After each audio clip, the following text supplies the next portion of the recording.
I had a client in town for about 24 hours. She thought she was flying in to do inspections on a house that she didn't get. Bottom line is I had very little time to spend with her, see as many homes as we could before she had to fly back because she needs to be in something by summer.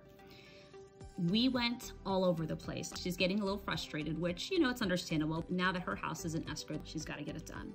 We were at coffee, just taking a break, considering her options, when I finally put into words 3 things primarily that drive value. Location, right? First rule of real estate is location. The lot size, the size of the land, not the house, and the condition of the property. Here's my take on it. There are things about a house you can change, and there are things that you cannot. You cannot change the size of the house or the lot. You cannot change the location of the lot. You can change the condition. So sometimes we can offset for the size and for the crappy location by having it be perfect, which is what flippers do.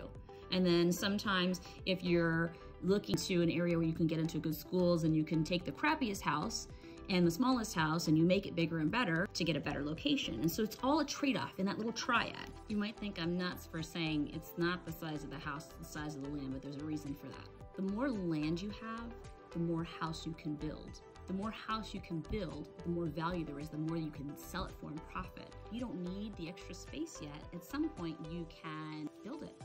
I mean, I've done that before, and in the end, it paid off in spades when we needed it and we could afford to do it. We had the land there. If you don't have the land, you're not changing it.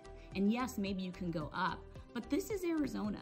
There are folks who love their land. They love their space. They don't want to go up. There might be a restriction in like your CC&Rs or just in the deed that you can't build a second story. You're not gonna dig under and build a basement after the house has already been built. It's too late.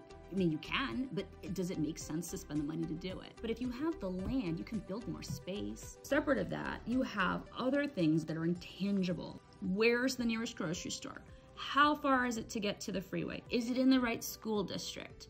All those other little things that can make or break a house purchase for a buyer. Like how far are you gonna be driving to work every day? Because that's real. You gotta get up and go to work every day to pay for the house if you're buying it. After that, I just said, you know, you need to find your midway between these things and then prioritize them. They're not all gonna be equally important. Prioritizing makes it easier to kind of sift aside from all the other stuff that looks great. It's eye candy, but you don't need it.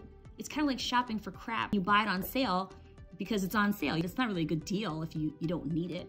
Buying a house is the same thing. If you're not sure what the heck you're supposed to be looking for, call me, I'll help you figure it out.